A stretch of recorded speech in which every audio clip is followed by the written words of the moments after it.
Welcome to a world where every step is meticulously orchestrated. Here, in this extraordinary farm, farmers have perfected the art of raising the majestic giant salamander, a creature revered not only for its size, but for its unmatched value in the culinary and medicinal realms.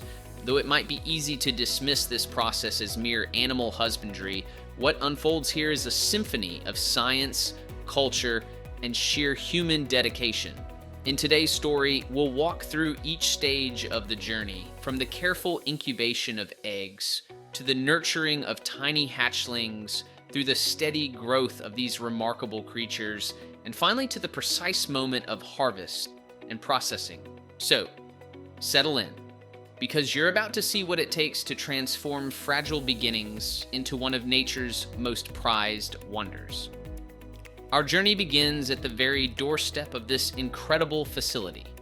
Tucked away in a picturesque region of China, this farm isn't just a production site, it's a testament to generations of knowledge and the ingenuity of modern farming techniques. The area is bathed in natural light, with the soft hum of water pumps and the gentle chirping of birds setting a tranquil yet purposeful scene. Here, amid meticulously maintained water ponds and high-tech breeding tanks, local farmers have built a haven for the giant salamander. They have dedicated their lives to mastering every aspect of the rearing process, ensuring that each salamander not only survives, but thrives.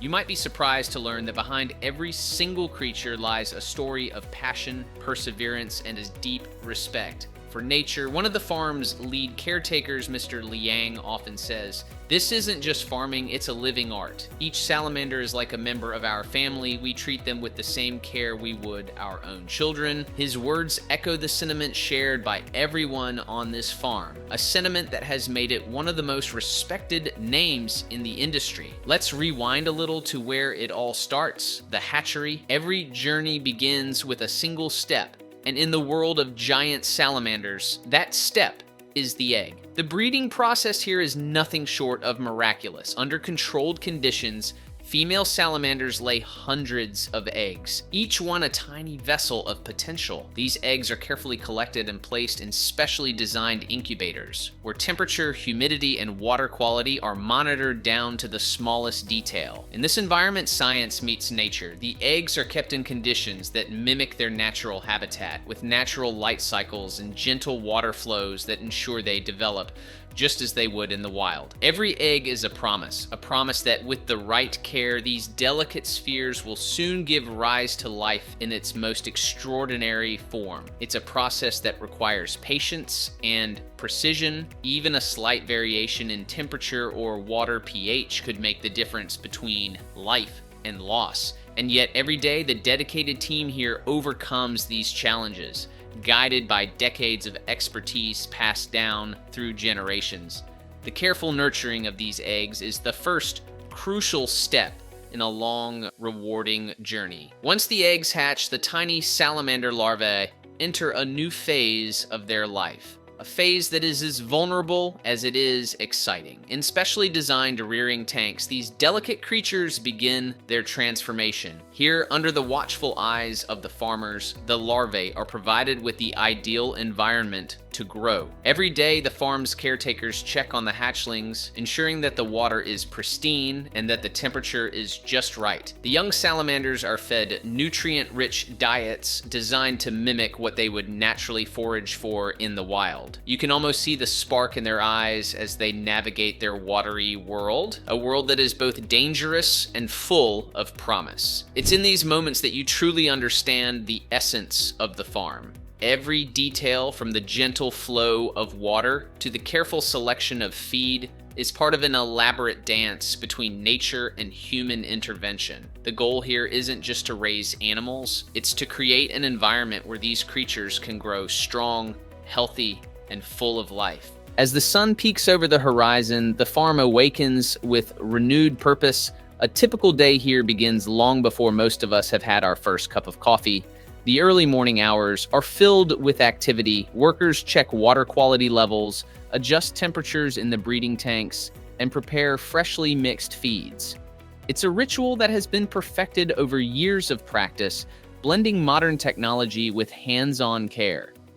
Imagine a symphony of sound and movement, water pumps humming in the background, the gentle clinking of feed containers, and the soft murmur of conversation among the workers. Each task, no matter how small, plays a crucial role in maintaining the delicate balance that keeps the salamanders thriving. One worker, May, who has spent over a decade at the farm, explains, "Every morning we walk through each section of the farm like doctors making their rounds. We look for any signs of stress or change, and we respond immediately. It's our responsibility to ensure that each salamander is given the best chance at life." Her dedication shines through as she carefully records observations and makes small adjustments, all with the goal of nurturing life. As the days turn into months, the salamanders grow, and not just in size, but in strength and character. This stage of growth is perhaps the most exciting for everyone involved. In these large ponds, the young salamanders, now much larger and more robust, begin to exhibit the majestic features that make them so unique. The water here sparkles under the afternoon sun, and every ripple tells a story of nature's resilience. The salamanders glide gracefully, their skin glistening with health and vitality. It's a visual feast, a living showcase of what dedicated care and sustainable farming can achieve. The technology in place here is nothing short of remarkable. Sensors constantly monitor water quality, and automated systems regulate the flow and temperature to simulate natural conditions as closely as possible. Yet, even with all this modern equipment, nothing replaces the human touch. The farmers are always nearby, watching, learning, and ensuring that every salamander has the opportunity to flourish. Eventually, the time comes when the salamanders have reached their full potential. They're ready to be harvested. This moment is both a culmination of months of careful nurturing and the beginning of a new chapter in their journey. Harvesting is conducted with the utmost care and respect. Every salamander is handled gently, and safety protocols are strictly followed to ensure that the process is as humane as possible. In a quiet, almost reverent atmosphere, workers carefully remove the mature salamanders from their tanks. The process is methodical, almost ritualistic, a blend of modern machinery and time-honored practices. It's not just about extraction. It's about honoring a living creature that has been part of a carefully balanced ecosystem. Our dedicated farmer often reflects on this moment. "Harvesting is the most delicate part of our day," he says. "We know that each salamander represents the culmination of hard work, dedication, and a deep connection to our land. We treat them with respect because we understand their value, not only as a product, but as a symbol of life and tradition." Once harvested, the journey isn't over. In fact, it's just beginning a new phase. Here in the processing area, a blend of tradition and innovation takes center stage. The harvested salamanders are transferred to a clean, well-organized facility where every step is designed to maintain their quality and honor their unique nature. The processing begins with a thorough cleaning, ensuring that the animals are prepared for the next stage. Traditional methods passed down through generations are combined with modern hygiene standards. Skilled workers with steady hands and focused eyes work quickly yet carefully. Each salamander is inspected, cleaned, and then prepared according to the exacting standards required for a product that is so highly prized. Modern machinery aids in this process, automating parts of the cleaning and processing while leaving the more delicate tasks in the hands of experienced professionals. The result is a product that not only meets but exceeds expectations. A fusion of ancient culinary traditions and contemporary innovation. The salamanders are then carefully packaged, ready to be sent off to gourmet kitchens and specialty markets where their rich flavor and texture are celebrated. The final product is nothing short of a culinary masterpiece. Chefs from across China and even around the world seek out these meticulously processed salamanders. In upscale restaurants and hidden local eateries alike, they transform the animal into exquisite dishes that are as much a feast for the eyes as they are for the palate. Imagine a dish where the tender, flavorful meat of the giant salamander is paired with aromatic spices and served with a side of tradition. The dish carries with it the legacy of the farm, a story of hard work, respect for nature, and a commitment to quality that is evident in every bite. Customers savor not only the taste, but also the rich cultural heritage that comes with every dish. The market value of these salamanders is a testament to their uniqueness. In an industry where quality and authenticity are paramount, these creatures have earned a reputation as the most valuable fish in a sea of ordinary produce. Their rarity, combined with the rigorous care taken throughout their life cycle, makes them a prized ingredient that commands respect and admiration.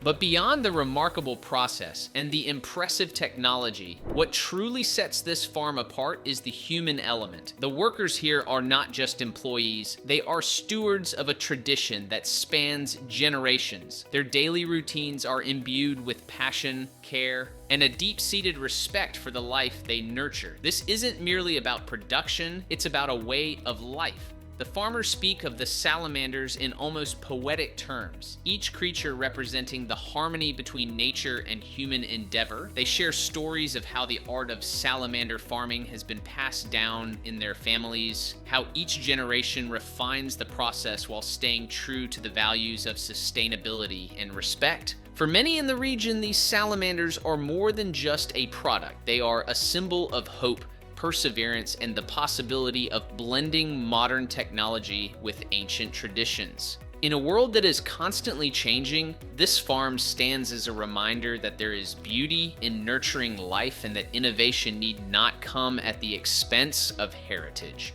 So what have we learned on this journey? We've seen how the careful incubation of eggs transforms into the spirited growth of hatchlings, how dedicated workers ensure that every day counts, and how a respectful, well-organized harvesting and processing system transforms these creatures into a product of unrivaled quality. Every step is a blend of science, tradition, and a deep understanding of the natural world. At the heart of this incredible process is a belief in balance, balancing modern techniques with ancient wisdom, and balancing commercial success with environmental responsibility. The farmers here are fully aware of the challenges of modern production, yet they remain steadfast in their commitment to ethical practices and sustainability. They ensure that while the farm produces these coveted salamanders, wild populations are protected, and conservation efforts are always part of the conversation. As we wrap up our journey through China's giant salamander farm, it's hard not to feel a deep sense of admiration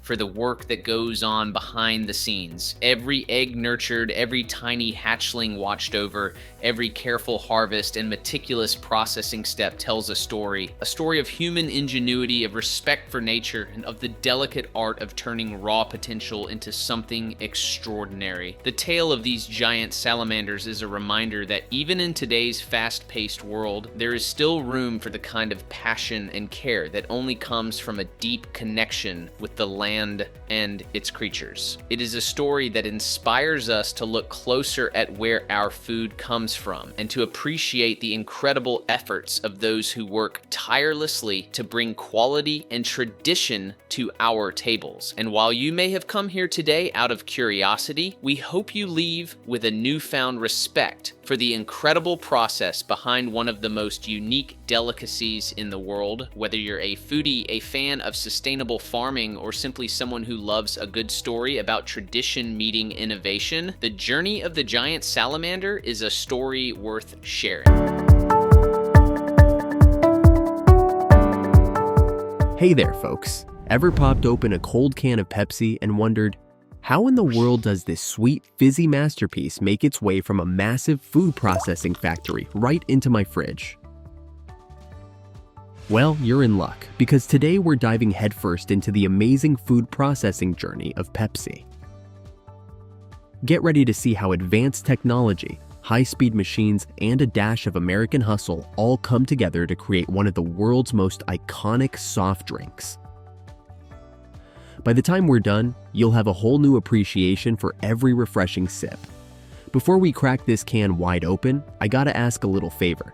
Smack that like button, drop a comment, and subscribe to this channel if you love exploring incredible food factory processes and behind the scenes looks at how some of your favorite treats are made.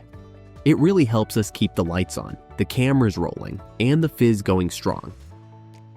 Now, let's rewind the clock to the late 19th century, when Caleb Bradham, a North Carolina pharmacist, whipped up a special concoction he first called Brad's Drink.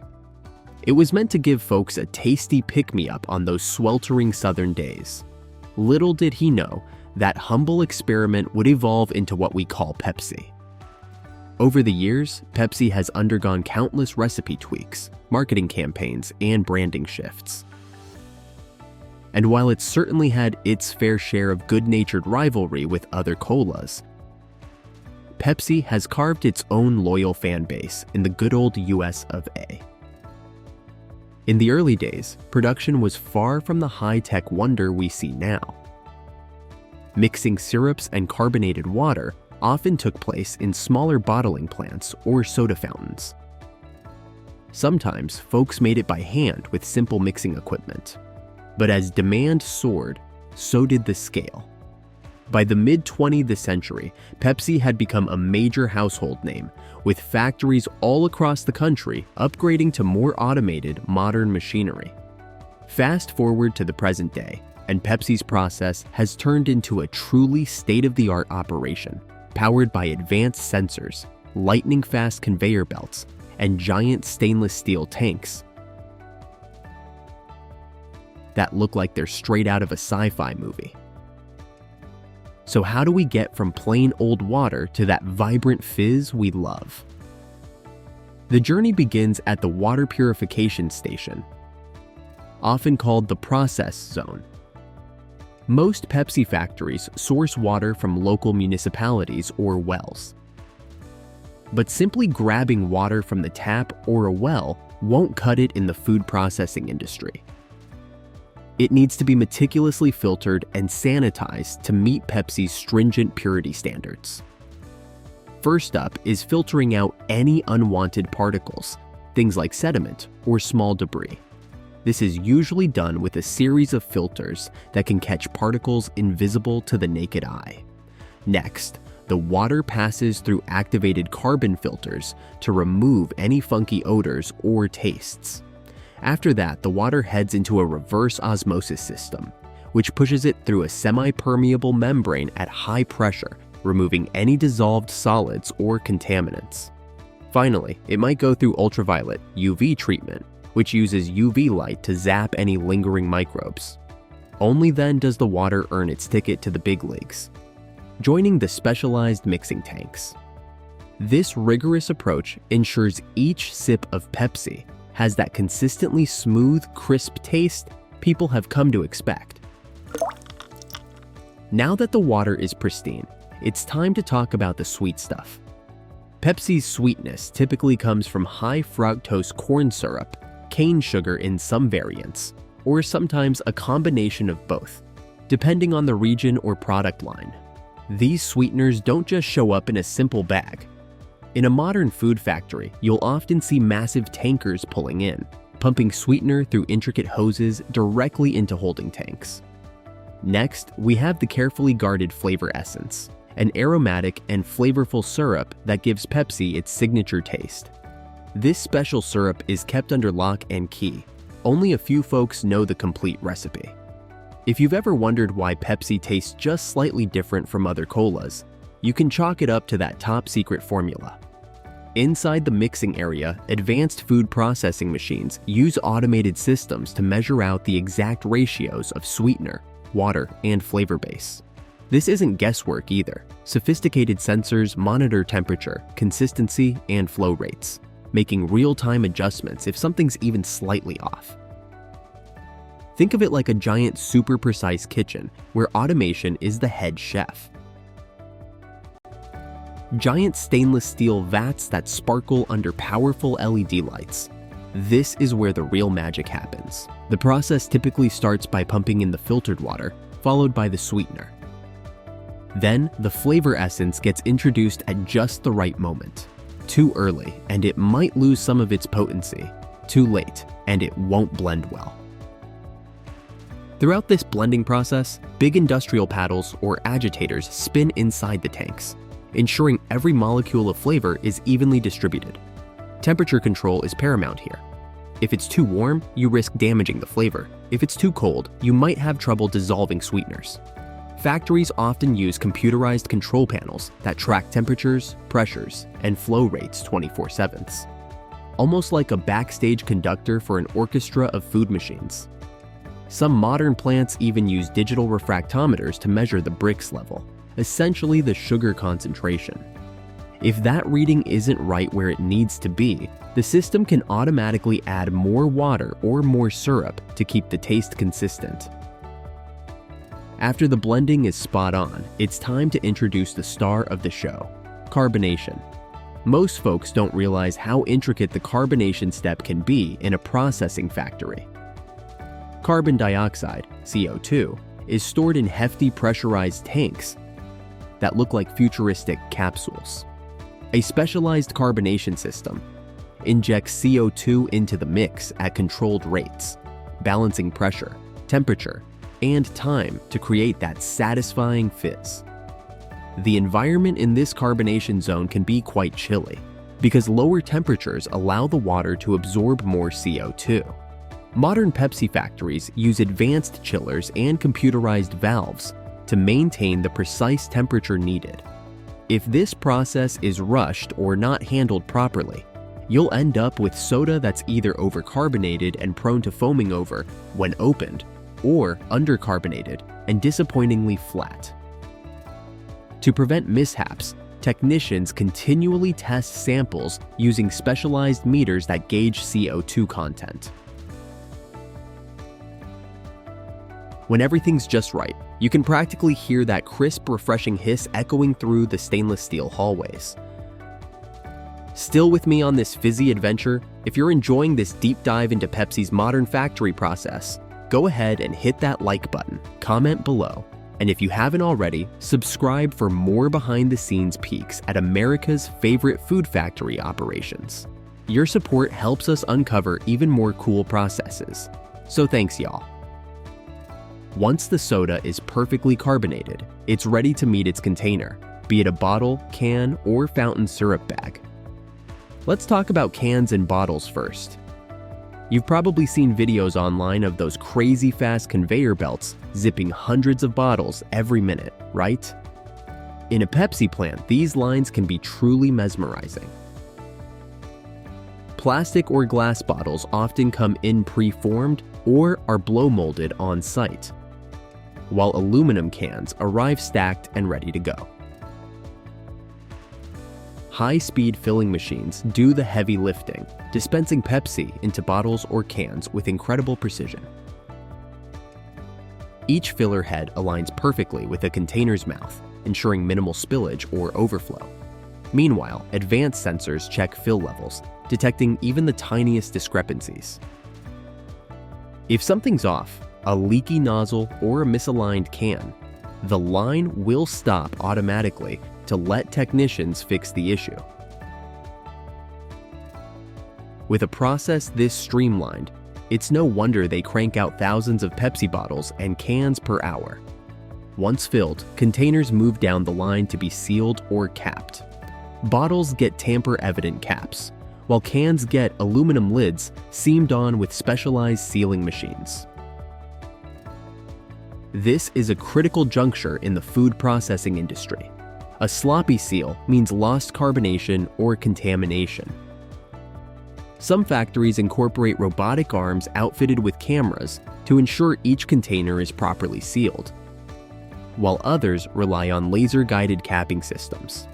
Either way, it's a beautiful dance between man and machine. Up next is labeling, an essential part of any product's marketing identity. The now capped bottles or sealed cans glide through a labeling machine, where they're quickly adorned with that familiar Pepsi logo, nutritional info, and any promotional material. Automated sensors check for alignment, making sure each label is straight and wrinkle-free. One tiny misalignment can cause thousands of mislabeled products, so the margin for error is practically zero. Then comes the packaging phase, where individual bottles or cans are grouped into packs, trays, or multi-packs. Big mechanical arms or rotating carousels arrange them into neat rows before they're shuttled into cardboard cases. From there, another machine swiftly seals the boxes, preparing them for shipping. This entire workflow, filling, capping, labeling, and boxing, can happen in such a rapid-fire sequence that it's almost too fast to track with the naked eye. It's a testament to how far processing factory technology has come over the decades. No talk about a modern Pepsi factory is complete without mentioning the rigorous quality control steps. Random samples of Pepsi are pulled off the line at regular intervals. Quality control technicians measure carbonation levels, check the sweetness, and even do taste tests. Some factories have dedicated labs right on site, where a small group of trained tasters sips different batches and scores them based on flavor, aroma, and consistency. In addition, advanced camera systems scan bottle labels and fill levels. If a sensor detects a product underfilled by even a fraction of an ounce, it triggers a pneumatic arm to knock that bottle off the line. Factories have also adopted digital scanning to confirm that batch codes, expiration dates, and barcodes are printed clearly. This quick scanning helps identify issues in real time, saving thousands of products from hitting the shelves flawed. Pepsi also strictly adheres to Food and Drug Administration (FDA) standards, ensuring every bottle that leaves the facility is safe and consistent for American consumers. Once each bottle or can gets the green light, they head over to a sprawling warehouse area where giant racks hold pallets stacked with case after case of Pepsi. Advanced forklifts, sometimes guided by digital tracking systems, move these pallets around with efficiency and speed. In some high-tech plants, automated guided vehicles, AGVs, shuttle products to designated spots without a driver, using sensors to navigate. From there, it's time to load trucks and ship out to various destinations: grocery stores, stadiums, movie theaters, or anywhere else Americans thirst for a cold Pepsi. Some products travel mere miles to a nearby distribution center, while others trek halfway across the country. Either way, the journey is tracked meticulously, often with GPS monitoring, to ensure timely arrivals. This distribution network is a critical piece of the puzzle, linking the advanced world of food processing technology to everyday consumers. Like many giants in the food industry, Pepsi is looking toward a future where eco-friendliness is a key priority. Factories now adopt water-saving measures, energy-efficient machines, and more sustainable packaging solutions. You might see more recycled content in the plastic bottles, or you might notice that aluminum cans are made lighter to reduce material usage. All these steps reflect a growing trend in the food processing industry, where large-scale brands aim to maintain that balance between profitability and stewardship of natural resources. Innovation doesn't stop at sustainability, though. Factories are constantly testing out new flavor lines, sugar alternatives, or health-focused variations to keep up with changing consumer tastes. They also invest heavily in advanced robotics and data-driven analytics to spot production inefficiencies.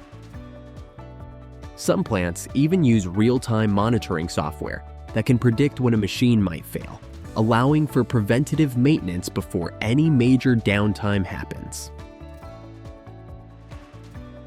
It's mind-blowing to think how far we've come from those early days of hand-mixed soda in small bottling shops. Ever wonder why your salt grinder has a slightly pinkish hue that makes your scrambled eggs look extra fancy? That's Himalayan salt, and today we're about to uncover exactly how this mysterious pink wonder is mined, processed, and placed ever so gently on American store shelves. Before we set off on this salty voyage, do me a quick favor. If you enjoy exploring the hidden sides of your favorite foods, tap that like button and hit subscribe to our channel, Taste Tech. Don't forget to drop a comment if you have any salty questions. I promise not to ghost you, unlike that salt lamp you bought on a whim that's still sitting in the back of your closet. Let's get salty, shall we? Despite the name Himalayan, the bulk of pink rock salt typically comes from the Kira salt mine region, which lies in modern-day Pakistan. This massive salt range supplies a huge chunk of the global Himalayan salt trade, including the supply chain that eventually leads to the United States. Our interest is in how that salt makes its way from these far-off mines to the local supermarket down the street. The U.S. market has its own set of strict rules under organizations like the FDA, ensuring that what ends up on your dining room table meets all safety, purity, and labeling standards. So rest assured, whether you're sprinkling a pinch on your mac and cheese or splurging on that Himalayan salt facial scrub, the journey it took to get from the mine to you is pretty well regulated. Now for the fun part, getting that salt out of the ground. Himalayan salt is typically mined using standard mining machinery and techniques. But wait, you might be picturing a team of miners with pickaxes singing a cartoonish hi-ho as they search for pink crystals. While that old-school vision is romantic, modern mining is far more advanced. Before the real work starts, safety is paramount. Mining companies assess the structural integrity of the tunnels, making sure there's zero risk of collapse. This involves scanning the site, reinforcing ceilings, and planning emergency routes. To keep things stable, they often use a process called room and pillar mining, where pillars of salt are left in place to support the roof of the mine.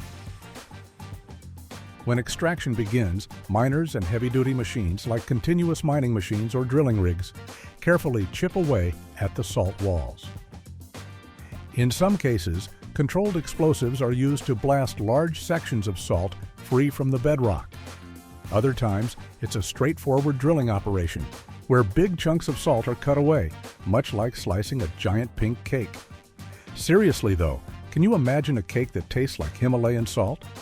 Not exactly on my birthday wish list, but to each their own. Amid the hustle, there's growing awareness of ecological impact. The local authorities and mine operators usually adopt measures like water reclamation and proper waste disposal to avoid damaging the surrounding environment. It's partly due to rising consumer demand in places like the U.S., where people prefer ethically and sustainably sourced products. Gotta keep that good karma flowing, right? Now we've got massive salt boulders, typically weighing hundreds of pounds each. How do we get them out of the mine and on their way to the States? Often these chunks are loaded onto conveyor belts or trucks and then transported to an initial sorting facility near the mine. Here, any large rocks or obvious impurities might be removed. If the salt is being processed nearby, it might go straight to a local processing factory. But more often, the raw salt is exported. It's loaded into large shipping containers, trucked to a port, and then makes a nautical journey halfway around the globe. By the time it arrives in an American port, maybe somewhere along the East Coast, West Coast, or Gulf of Mexico, it'll have seen more of the world than some of us have. Once it lands stateside, it goes through customs and checks. Since Himalayan salt is regulated as a food product in the U.S., it must pass certain purity standards set by the FDA. Only then is it cleared to head off to processing factories or distribution centers around the country. Here's where the salt starts to look like something we'd sprinkle on our popcorn. Before hitting the actual grinding machines, the raw chunks go through multiple checkpoints. Technicians assess the raw salt, removing any visible dirt, debris, or other contaminants. These could be small shards of rock or leftover sediment that have clung to the salt's surface. The salt is then washed, typically with clean water jets. This might sound counterintuitive. Salt dissolves in water, right? Well, the process is carefully controlled, and the water flow is just enough to rinse away superficial grit. Think of it like a quick shower for these pink crystals, just enough to freshen up without losing the salt's integrity. Operators in lab coats might test small salt samples for purity. Are there any unexpected minerals in there? Is the salt meeting set color standards?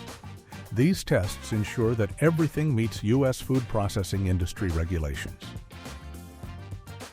Now we get to the part that's super satisfying to see in videos, the crushing machines and grinders at work. Picture giant steel rollers, swirling hammers, or high-tech automated blades pummeling giant chunks of salt into more manageable granules.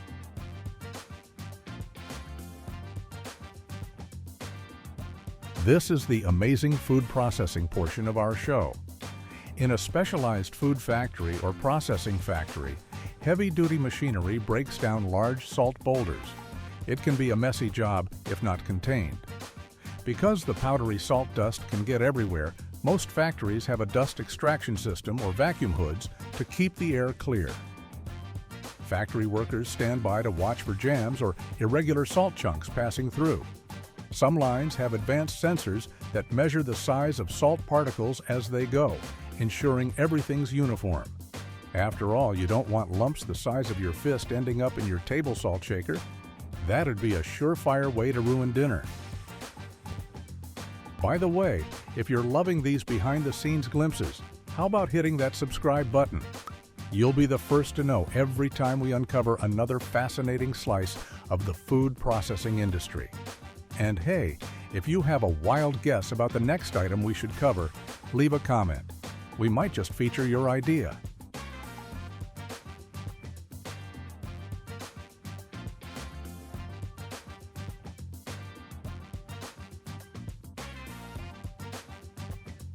Once the salt's been crushed, it might head to a separate area for additional processing. Some factories like to create multiple products from one salt batch: coarse, fine, or even extra fine Himalayan salt. Industrial sifters separate salt granules by size. You get your coarse crystals that are perfect for salt grinders, medium granules commonly sold as table salt, and sometimes a superfine variety favored for cooking or certain industrial purposes. This process zone is all about precision. Some manufacturers add anti-caking agents. If you've ever picked up table salt that says iodized or with anti-caking agent, that's why. No one wants a rock-hard block of salt in a humid kitchen. However, many Himalayan salt brands pride themselves on minimal processing. They'll label the product pure Himalayan salt, appealing to folks who want a more natural, unadulterated option. Ever heard of smoked Himalayan salt or rosemary-infused salt? Factories that cater to American gourmet markets sometimes create small batch specialty salts, blending herbs or natural flavors right into the grains.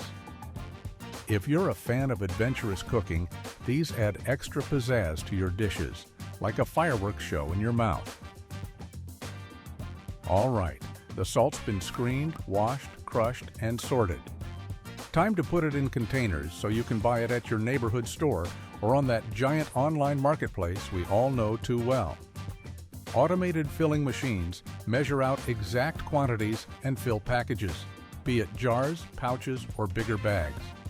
Then a sealing machine ensures everything is airtight. This is crucial so moisture doesn't sneak in and clump up your salt.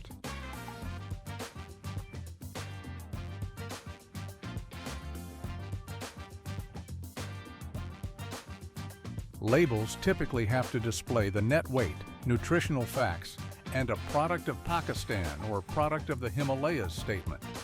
Because it's sold in the U.S., it also has to list any added ingredients like anti-caking agents.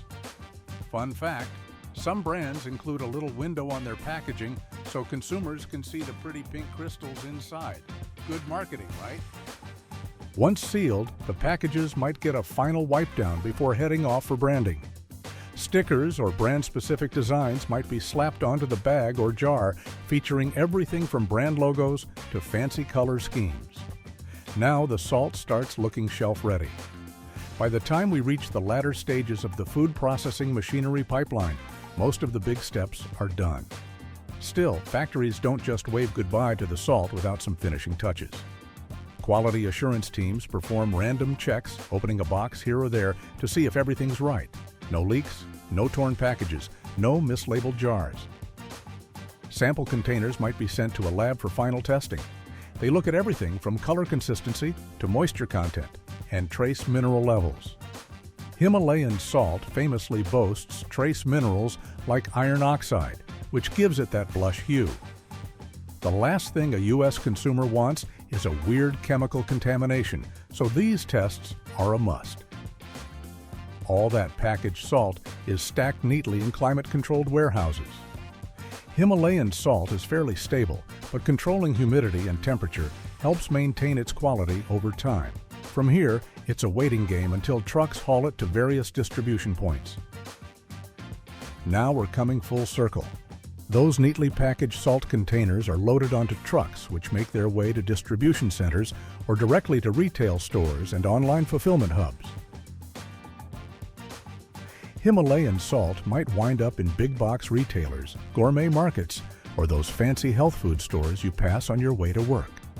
It may also be stocked at online retailers that carry specialty items. The U.S. market is vast, so no matter where you live, from major metropolitan areas to smaller towns, chances are you'll find Himalayan salt on the shelf. Picture those sleek, transparent grinders sitting on store shelves, or maybe giant plastic pouches with pink crystals peeking through. Retailers often highlight Himalayan salt's unique coloration and natural origin. Sometimes they toss in marketing phrases like healthy minerals or pristine ancient seas. While we can debate the science behind some claims, there's no denying the product's visual appeal. Once you bring it home, you might sprinkle a bit over your grilled veggies or rim your margarita glass with it. Some folks in the U.S. are so in love with Himalayan salt that they buy entire blocks to cook on, like a miniature grill. Others simply keep a neat little salt lamp glowing in the living room, claiming it ionizes the air. Hey, if it helps you relax, no judgment here. And there you have it. The whirlwind journey of Himalayan salt, from the depths of ancient seabeds halfway across the world all the way to your kitchen table in America. We've seen how modern machinery carves out massive salt blocks, how those blocks get washed, crushed, and ground to perfection, and how those sparkling pink crystals end up on store shelves. It's pretty amazing how advanced food processing technology brings such a time-tested ingredient into our everyday lives. If you've stuck with me this far, I tip my salt shaker to you. Don't forget to subscribe to Taste Tech if you haven't already. We do this not just for the love of knowledge, but also to keep you, dear viewer, entertained and informed. Have you ever wondered just how many turkeys make their way onto American dinner tables every single day?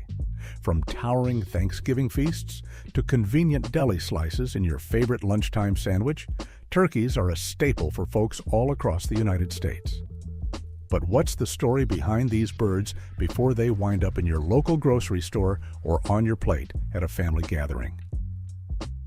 Today, we're pulling back the curtain on the entire process, from the moment turkey eggs get nestled in a hatchery to the point where the fully processed turkey arrives at your neighborhood market.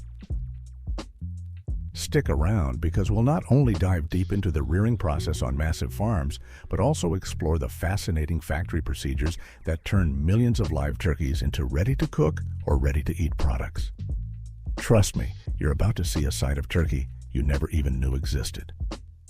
Before we go any further, I gotta ask you a quick favor. If you're excited to learn the behind-the-scenes secrets of turkey farming and processing, make sure to hit that like button, drop us a comment, and subscribe to our channel. That support not only helps us keep creating these in-depth videos, but it also gives you front-row access to the best in food processing, farming stories, and more. All right, let's jump right in. Turkey has been a significant part of American life way before the first official Thanksgiving was declared a holiday. Native peoples in North America domesticated and hunted wild turkeys centuries ago, integrating them into local feasts and traditions. Over time, turkey moved from a seasonal dish, particularly linked to that famous November holiday, to an everyday source of protein. As modern agricultural methods evolved, large-scale turkey farming skyrocketed. Nowadays, the sheer volume of turkeys raised across the country is staggering, with farms producing well over 200 million birds each year. So how did we get from a few wild turkeys to millions of farm turkeys in such a short period? Industrialization, advanced breeding, and a growing demand for leaner meats all played a huge role.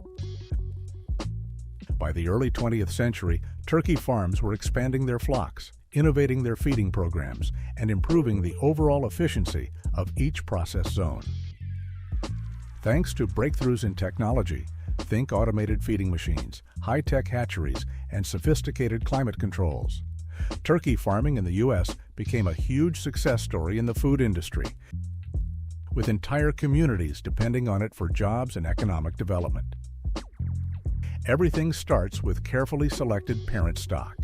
Farmers, in conjunction with genetic experts, choose turkeys with the strongest traits like larger breast muscles, faster growth rates, and robust immunity to ensure a healthy new generation. These breeder turkeys lay fertilized eggs that get collected daily and sent to a specialized hatchery. In the hatchery, each egg is carefully placed in an incubator, a type of machine that maintains precise temperature, humidity, and even gentle rocking motions to mimic a mother hen's natural nesting.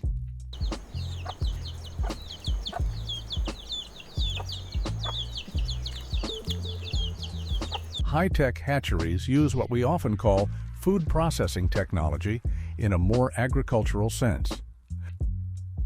Sophisticated systems monitor each egg's developmental progress.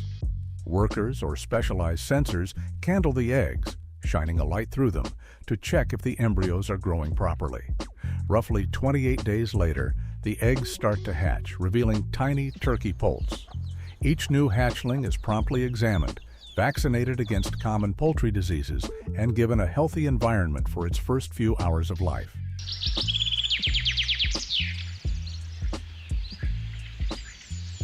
After they dry off and warm up, turkey poults make their way to brooding barns. These barns are specifically built to keep the environment cozy.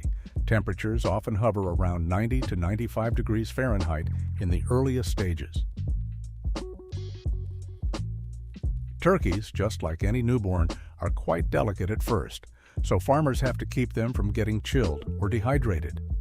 Automated water lines and feeders ensure that each poult has easy access to food and water at all times.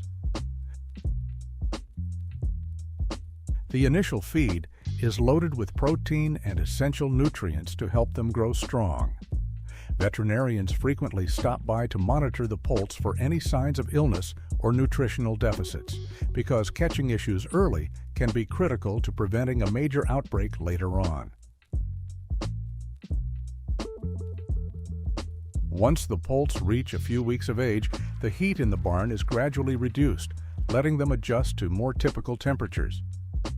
The process is carefully orchestrated so the turkeys grow accustomed to slightly cooler conditions, kind of like stepping down your air conditioning 1 degree at a time. This stage is crucial because strong, healthy poults become robust adult turkeys that are less susceptible to disease, which is a key factor when you're aiming to raise millions of birds efficiently.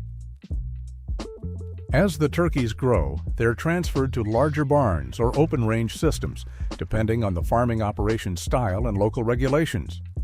Big farms use advanced ventilation systems, sometimes with automated fans and temperature sensors.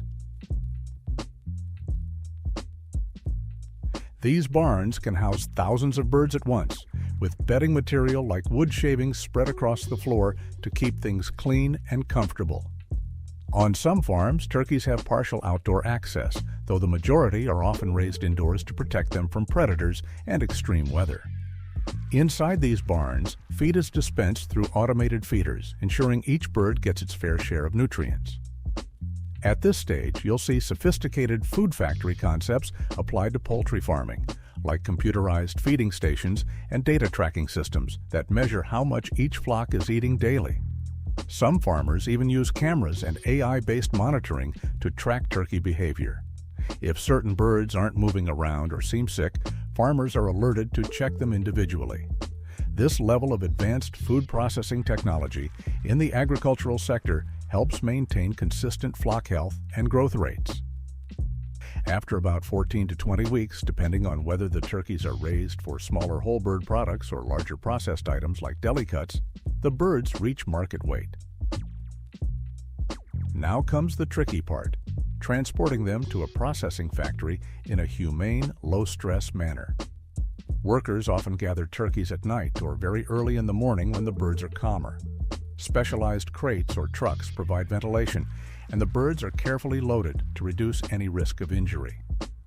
The trip to the factory is typically short. Processing facilities are usually located near major turkey farming areas to minimize transport time. Upon arrival, each truck is weighed and logged, ensuring traceability from the farm to the plant. This step ties into overarching food processing industry regulations, as agencies like the USDA require detailed records to maintain health and safety standards. Now let's address the elephant in the room, actually the turkey in the room. The slaughter process can be a sensitive subject, but it's a reality of large-scale turkey production. U.S. regulations emphasize humane handling, so the birds typically go through a stunning system designed to make them unconscious before slaughter. This ensures the process meets both ethical standards and legal requirements. Once stunned, they are moved along the slaughter line, where workers or automated machines handle the next steps. Everything is constantly overseen by inspectors to verify compliance with animal welfare guidelines. Feather removal follows, either by immersion in scalding tanks or through advanced plucking machines. The process zone for this step is a whirlwind of mechanical arms and rubber fingers designed to remove feathers quickly and hygienically. Next comes evisceration, removing internal organs, which is also heavily monitored by USDA inspectors. At this point, any organs that are not fit for human consumption are discarded, while others, like the liver, might be kept for specialty items.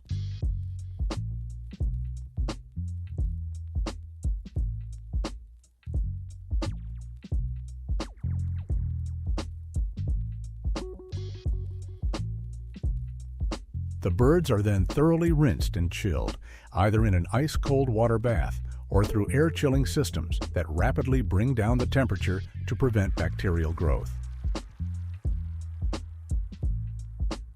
Once the primary processing is complete, turkeys can follow a few different paths. Some are sold as whole birds, especially during holiday seasons like Thanksgiving and Christmas. Others move along to specialized sections of the facility that handle further processing. Here, advanced food processing machines slice, debone, or grind the turkey to create deli cuts, ground turkey, turkey bacon, and other products.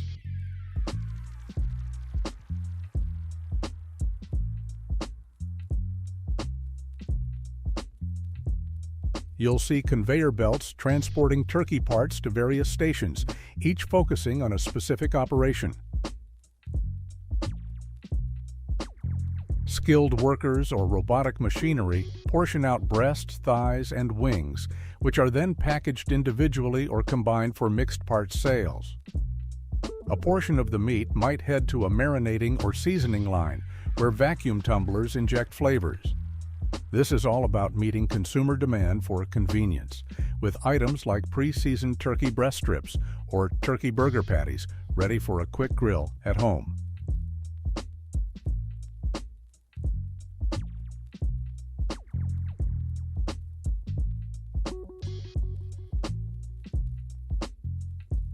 Then comes packaging, which could be vacuum-sealed pouches, trays wrapped in plastic, or even modified atmosphere packaging that extends shelf life by controlling oxygen levels.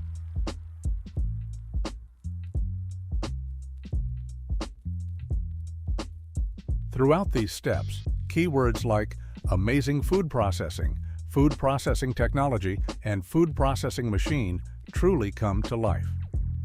Each station has specialized equipment designed for speed and efficiency, all while preserving freshness and quality.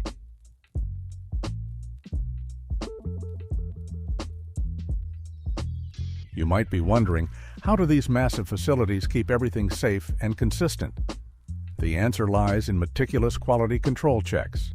Factories run labs on site or partner with third-party labs to test for bacterial levels, ensuring each batch meets strict standards. Some areas, often called process zones, have employees wearing color-coded protective gear to prevent cross-contamination between raw and cooked products. Temperature checks happen at multiple stages, and surfaces are routinely cleaned and sanitized. USDA inspectors are typically present or at least have oversight to confirm the plant is meeting federal guidelines. Many factories also implement traceability systems. Each batch, truckload, or set of crates that arrive can be tracked back to a specific farm. If any issues arise, like a suspected contamination, producers can quickly identify the source. This approach is crucial in the food industry, especially when dealing with such high volumes. The synergy between food industry machinery, vigilant staff, and regulatory frameworks helps maintain a reliable supply of safe turkey products for millions of Americans. Once processing and packaging are done, products are moved to a cold storage area. Whether they're heading out as fresh or frozen, the supply chain revolves around keeping turkeys at safe temperatures. Refrigerated trucks and distribution centers form part of what's called the cold chain, a series of temperature-controlled environments from factory to store. Many large retailers place orders months ahead of time, especially when gearing up for the holiday rush. Meanwhile, smaller or specialty markets might receive deliveries on a weekly basis. Quick reminder before we continue, I'd love to have you weigh in with your thoughts. Don't forget to hit that like button again. If you're still with us, drop a comment about your favorite turkey dish and be sure to subscribe if you haven't already. It might seem like a small gesture, but it helps us keep bringing you these in-depth looks at how our food ends up on grocery shelves. Now back to the turkeys. Depending on consumer demand, these trucks sometimes travel across multiple states in just a few days, ensuring turkey roasts, ground turkey packs, or deli slices are always in stock. This logistical dance requires meticulous planning. If the birds aren't shipped or stored at the correct temperatures, the entire batch could be compromised. Hence, factories invest heavily in temperature loggers, GPS tracking for delivery trucks, and immediate alerts for any system failures. Raising millions of turkeys is no small feat, and it certainly comes with its challenges. Diseases like avian influenza can wipe out entire flocks if not contained early. Environmental concerns, like the amount of waste generated by large farms or the use of water and energy, persist as topics of debate. Animal welfare advocates push for more humane conditions, encouraging free-range systems or improvements to standard barn setups.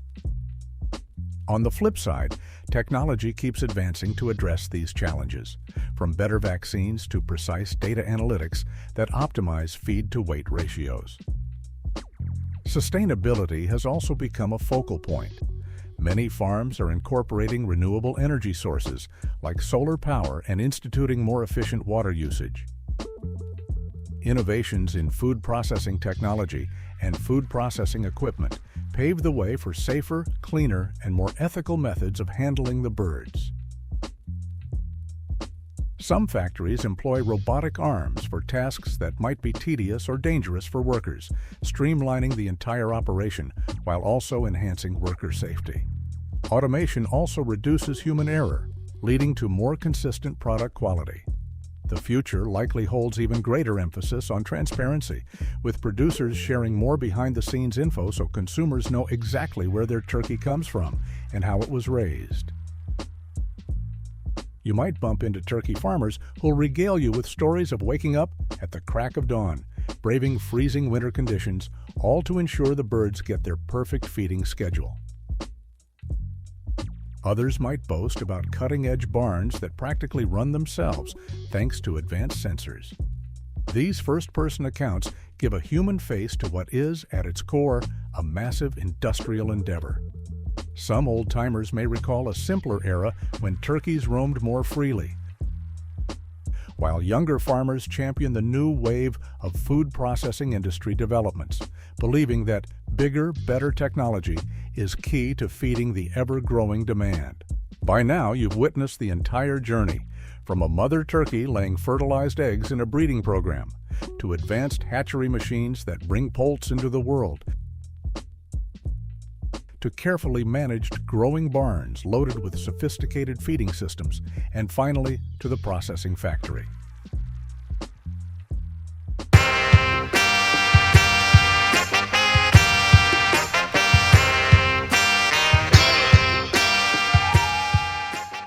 Hey there! Have you ever pondered where a brightly colored gummy bear came from while holding it in your fingers? That little chewy treat is an intellectual, historical, and culinary marvel, not to mention a nibble. The modern industrial marvel that is gummy candy didn't begin as something that children and adults alike adore. It all started in the home of Hans Riegel, a confectioner from Germany. In the early 1920s, he started experimenting with a copper pot and a stove as his only tools. What was the outcome? The world of candies was forever changed when the gummy bear was born. The intriguing method of making gummy candy in modern factories is explored in this narration. Every stage of the manufacturing process, from ingredient selection to quality control, showcases the remarkable combination of human creativity and technical progress. Join me on this delicious adventure. Hans Riegel established Haribo in 1920 in Bonn, Germany. The story starts there. He created the first gummy bear in 1922, influenced by the European circus's famous dancing bears. These chewy sweets were first marketed in modest numbers, but swiftly became a worldwide phenomenon. The method and formula have changed over the years, incorporating new flavors, forms, and colors, as well as state-of-the-art technology. These days, you can get gummy sweets in every shape imaginable, from rings to worms and even vitamins. Gummy candy has changed over the years to mirror both technological development and shifting customer preferences. The components for gummy candy are hand-picked to guarantee uniformity in quality and flavor. A chewy texture is characteristic of gummy candy, and gelatin is the main ingredient responsible for this. Collagen is made from animal sources, specifically pig and cow bones and connective tissues. Because of its rigorous purification process, this gelatin has no flavor or smell, making it ideal for use in candy making. Gummy candy gets its distinctive melt-in-your-mouth quality from the thermoreversible gelatin, which melts when heated and hardens when cooled. The procurement of gelatin necessitates a meticulous supply chain. Processing facilities harvest and purify collagen from raw materials provided by farmers. To maintain sustainability and protect the well-being of the animals, these institutions adhere to stringent regulations. Manufacturers utilize a mix of sucrose, derived from sugarcane, and fructose from maize syrup to attain the ideal sweetness. These sugars do double duty by enhancing the candy's flavor and keeping it from drying out. Because it keeps the candy from crystallizing and keeps it smooth and malleable, corn syrup is highly prized. The production of sucrose begins in sugarcane plantations, which are often found in tropical regions. The sugarcane is first reduced to its raw sugar form after harvesting and then refined into a candy-making consistency. This sweet treat gets its taste from molasses, maple sugar, berries, and natural fruit extracts. The distinctive aromas of various gummy forms are created by enhancing these natural flavors with aromatic chemicals. There are natural and artificial sources for colors. Vibrant and uniform hues are guaranteed by regulated dyes such as red hash 40, yellow hash 5, and blue hash 1. Beetroot, turmeric, and spirulina natural colors are becoming more popular among health-conscious consumers. The candy's texture and shelf life are impacted by the pH balance, which is achieved by adding food-grade acids such as citric, malic, or tartaric acid. Sour gummy sweets get their tart flavor from these acids as well. For instance, citrus fruits are a common source of citric acid, which is then fermented and purified for commercial usage. The ideal formula for gummy candies is developed in collaboration between food technologists and chemists prior to manufacturing. The pros here play around with different quantities of ingredients until they find the sweet spot when flavor, texture, and presentation all come together. We make sure every recipe is up to par by testing it thoroughly for quality and safety. Science and art are both involved at this period. To guarantee a consistent quality and aesthetic appeal in the finished product, laboratories with cutting-edge equipment test the interactions of substances under different settings. There are a lot of moving parts on the road from raw ingredients to an ideal chewy gummy sweet. Here, we will dissect it. In large tanks designed for industrial use, the raw components are measured and blended to begin the compounding process. To maintain consistency, these tanks have state-of-the-art heating and cooling systems. At high heats, gelatin dissolves in water. Next, flavors, colors, and sweeteners are added one by one. To make a smooth candy base, stir often to avoid burning and to make sure it's heated evenly. To guarantee accurate measurements, human workers and automated systems work together. Before going on to the next step, sensors check the base's temperature and viscosity to make sure it passes all of the requirements. The next step is to mold the candy after the base is complete. As a molding medium, starch is utilized in this step by a specialized machine called the mogul. In addition to absorbing excess moisture and keeping the candy shape while it cools, starch also prevents stickiness. Starch in trays. After leveling the surface, empty trays are filled with starch. To make the forms you want for your candies, all you need is a board that has molds on it to press into the starch. To fill the molds, a precise nozzle is used to pour the candy mixture into each cavity. Sweets that are both aesthetically pleasing and delicious can be made by the mogul using a combination of colors and tastes. The loaded trays are then transferred to a refrigeration chamber and left there for more than 24 hours. The candies get their signature texture and firmness from the lengthy cooling process. The candies are set at the ideal temperature and humidity during this period, so they don't get too sticky or hard.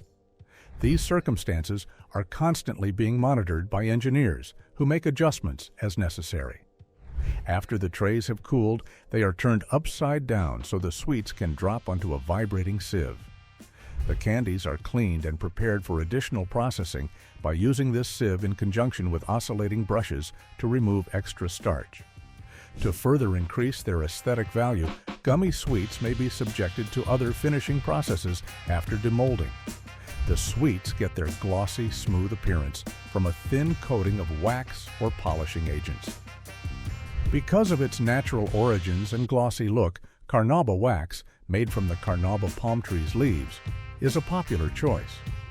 To enhance the texture and flavor of some gummy candies, they are coated with sugar or sourness. For sour gummies, this is a popular choice. Tumbling machines are used to apply these coatings in a uniform fashion. Before they are packaged, the completed sweets are separated and checked for quality. The packaging process is handled by automated machinery, which ensures efficiency and consistency. Packaged in airtight bags, boxes, or jars, these sweets are prepared to be distributed to retailers all around the globe. The function of packaging extends beyond mere containment. It serves as a means of branding as well.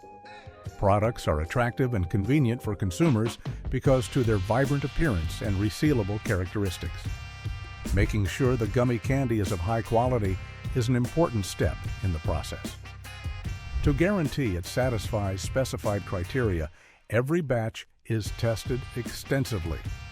Lab testing verify the chemical qualities, including pH and moisture content, while sensory panels assess the sweet's look, texture, and flavor. The raw materials are the first point of quality control. In order to guarantee a steady supply of premium ingredients, all suppliers are thoroughly reviewed. To guarantee the product meets expectations, random samples are taken at each step, from mixing to final packing. The production of gummy sweets exceeds 160 million per day on a global scale. Gummy bears and worms are the two most beloved shapes of gummy candies. More complex confectionery shapes are being considered using cutting-edge technologies such as 3D printing. For those who are looking for a nutritious snack, there are gummy sweets that have been enhanced with vitamins. There are a lot of moving parts in making gummy candies.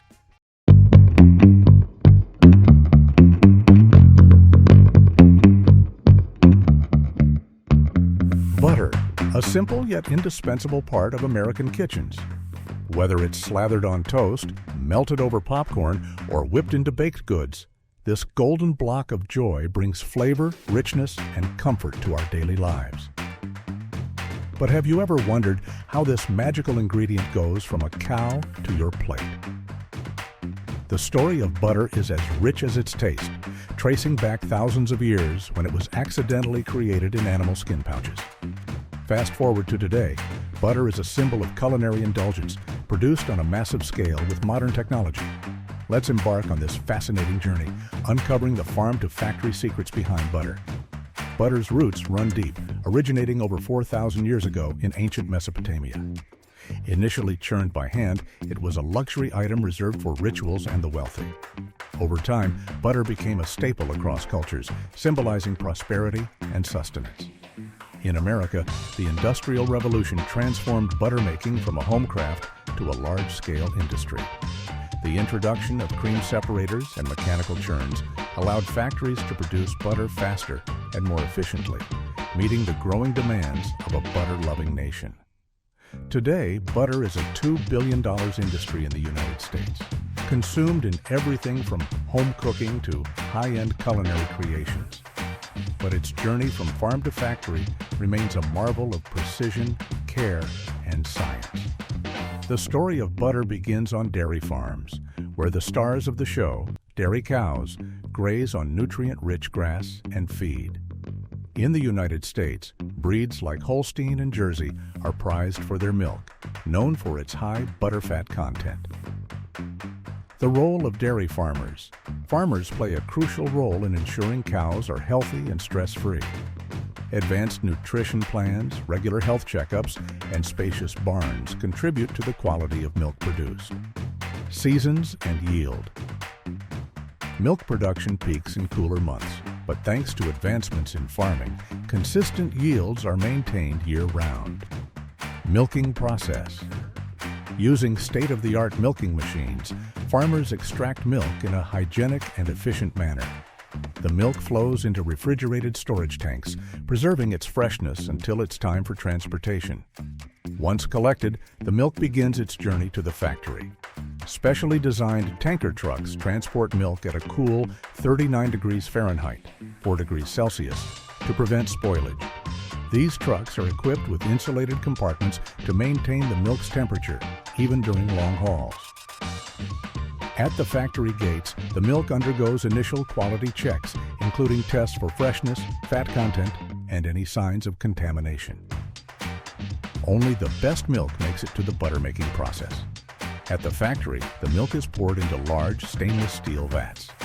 Here, the magic begins. Testing and preparation. Each batch of milk is rigorously tested to ensure it meets quality standards. High-tech sensors check everything from its acidity to its fat content. Cream separation. Use